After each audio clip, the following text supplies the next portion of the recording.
I had a conversation recently with someone that's close to me, and I want to offer you guys something to help those that has anxiety obstacles that you face, right? You're anxious often, or you have an anxious attachment style, right? To where it's working against you. It's not serving you so much.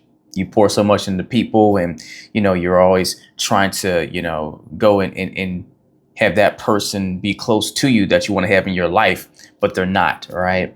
And you find yourself always done with the hoops and hurdles, trying to be a people pleaser, and you need that constant validation and reassurance, right? And you recognize it's not necessarily helping you, but you don't know what to do to stop it. You don't know what to do to counteract it and how to navigate that better so that your anxiety, that anxious attachment, doesn't start to rule you and get you poor results. See, what people that have anxious attachment styles don't realize is you have one of the best superpowers that you need to break the cycle and patterns that having that attachment style can cause you to be a part of, that doesn't get you healthy results that you want. So to understand this in a simple way as possible as I can put it, right?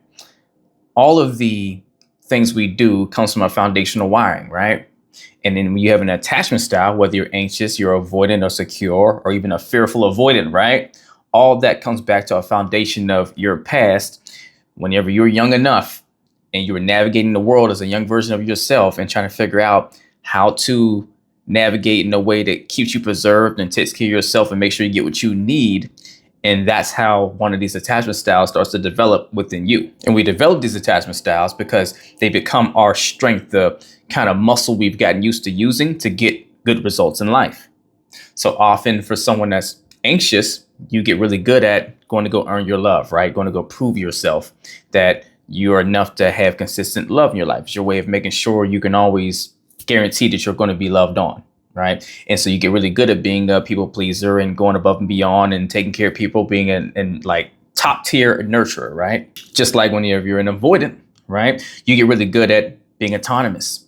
You got you, right? You're really good at operating and functioning and figuring things out on your own and needing minimal help, right? And it becomes a strength for you because it helps you get results in life, because you can always double down and count on yourself to get over the mound and figure out the obstacle. Now, if you're secure, you're pretty balanced in the middle, pretty even keel, right? You're not too much on one side or too much on the other. But when you're anxious or you're avoidant, you're heavily out of balance to where, yeah, it's great, that muscle, that superpower you built to be really good at being on your own and being autonomous, or that superpower you built to be a top tier nurturer is great on one end, but they don't have the balance of, okay, if you're avoidant, you don't know how to be nurturing enough or embracing enough of other people's feelings to where you can consider them as much as you consider yourself.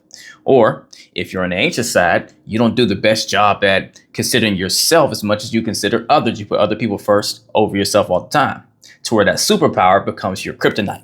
But those of you that has an anxious attachment style, what you don't know, what you're not aware of and not recognizing is your ability to be a top tier nurturer out of this pursuit to earn your love and earn that validation is exactly the tool you need to use on yourself to break away from those patterns. See, the gift in you learning so long ago to start going and learning how to always do the right thing or do the thing that makes the people happy around you or the person you want to make happy so that they love you in return does for you is you've got 1,000,000 reps in the gym for your whole life, right?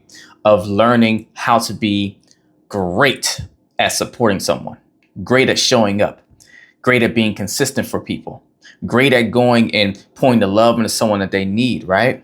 The only problem is you haven't been using all of those muscles, that skill, that tool, that amazing ability to figure out how to support someone and where they need it and how to give it to them on yourself. If you could take that amazing muscle you've built with all of its tools and abilities and its awareness and all the stuff, the emotional intelligence around it, to focus on the other people or other person, to know what they need, to go in there and, support them. And you turned around and said, all right, what do I need in respect to all these tools I have to use?